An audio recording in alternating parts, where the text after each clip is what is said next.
نبی علیہ السلام نے ارشاد فرمایا قرب قیامت میں لوگ اپنی بیویوں سے زنا کریں گے. ہم نے حدیث پاک پڑھی تو ہمیں سمجھ نہیں آئی.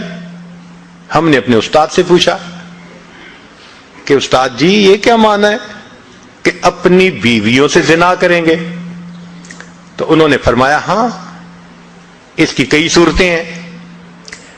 ایک صورت تو اس کی یہ ہے کہ مرد یا عورت کوئی کفریہ بول دے اور نکاح ٹوٹ جائے اور ان کو اس کا پتہ ہی نہیں کہ نکاح ٹوٹا یا نہیں.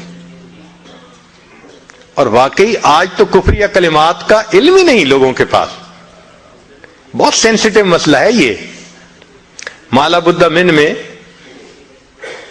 فارسی کی کتاب ہے, ہم مفتی صاحب سے پڑھ رہے تھے, تو جب انہوں نے کلمات کفر پڑھائے تو ہماری آنکھیں کھل گئیں.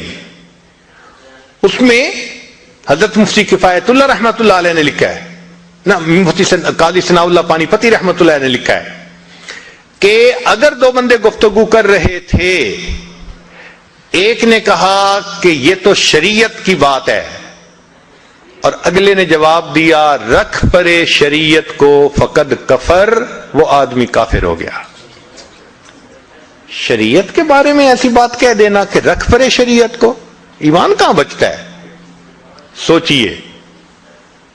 تو ہمیں چاہیے کہ ہم علماء سے پوچھیں کہ بھئی کلمات کفر کون کون سے ہیں. یہ نہ ہو کہ کہیں ایسے جملے ہم بولیں. کئی جملے تو بہت کامن ہیں.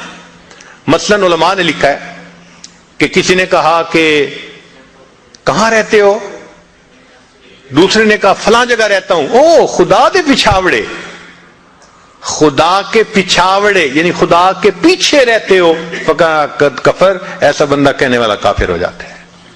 تو ان کا علم حاصل کرنا ضروری کہ کہیں ہم تو اپنی گفتگو میں کوئی ایسی بات نہیں کہہ جاتے, اور اگر نکاح ٹوٹ گیا تو پھر اپنے ذہن میں میاں بیوی رہ رہے ہیں اور زنا کا گناہ لکھا جا رہا ہے.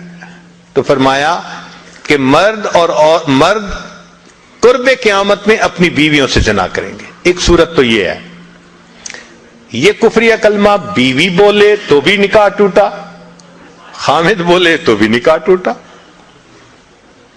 اور دوسری صورت ایک دوسرے کے ساتھ آرگومنٹس, اور یہ تو ہر گھر کی آج بات نظر آتی ہے.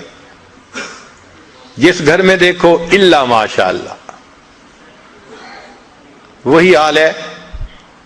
جب شادی ہوئی میں بولتا تھا, بیوی سنتی تھی. اس نے کہا پھر, کہتے پھر بچے ہو گئے, پھر بیوی بولتی تھی میں سنتا تھا. اس نے کہا پھر, کہتے پھر ہم دونوں بوڑھے ہو گئے, ہم دونوں بولتے تھے محلے والے سنتے تھے. تو بڑھاپے میں آرگومنٹس اور زیادہ. اب ان آرگومنٹس میں ہوتا کیا ہے کہ مرد کی زبان سے کنائے میں طلاق نکل جاتی ہے. کنایا کہتے ہیں کہ لفظ تو طلاق کا نہیں بولا, لیکن بات ایسی کر دی کہ جس کا مفہوم طلاق والا ہوتا ہے, اس کو کنائے میں طلاق کہتے ہیں. اب یہ گناہ بہت زیادہ ہے کہ غصے میں کہہ دیتے ہیں چلی جا, مجھے تیری کوئی ضرورت نہیں آج کے بعد. اس قسم کے الفاظ کہ جس کا نتیجہ یہ نکلے کہ تو میری بیوی نہیں ہے, اس کو کنایا کہتے ہیں. اب اس کے مسئلے بھی سیکھنے چاہیے. بھائی نکاح کیا ہے تو کیسے ٹوٹ سکتا ہے, یہ مسئلے بھی تو آنے چاہیے نا.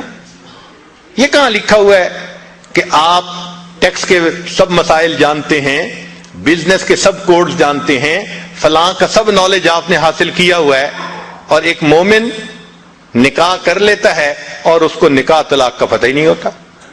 یہ کہاں کا انصاف ہے؟ شریعت کہتی ہے علم حاصل کرو. ایسا نہ ہو کہ کنائے میں طلاق ہو جائے, ہمیں پتہ بھی نہ ہو اور میاں بیوی مل کے رہ رہے. اور آج تو یہ معاملہ ہے کہ زبان سے طلاق کہہ دیتے ہیں, ہو بھی جاتی ہے, پتہ بھی ہے دونوں کو, مگر بدنامی ہو جائے گی, پھر ایک دوسرے کے ساتھ رہ رہے ہوتے ہیں. چنانچہ ہمیں ایسے لوگ ملے 5 وقت کا نماز